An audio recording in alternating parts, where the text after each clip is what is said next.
একটু চাপো দিন একটু চেষ্টা করে একটু একটু না শাকিল তুই একটু দিয়ে থাকিস দেখা না তো ফেস আয় না ওকে হ্যাঁ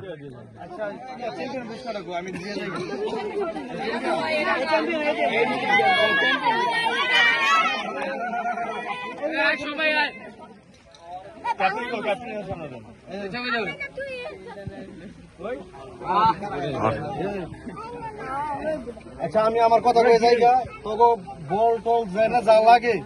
অগরে চাবি ওরা না দিতে পারলে ওরা আগে কইলে আমি দিয়ে দেবেন ঠিক আছে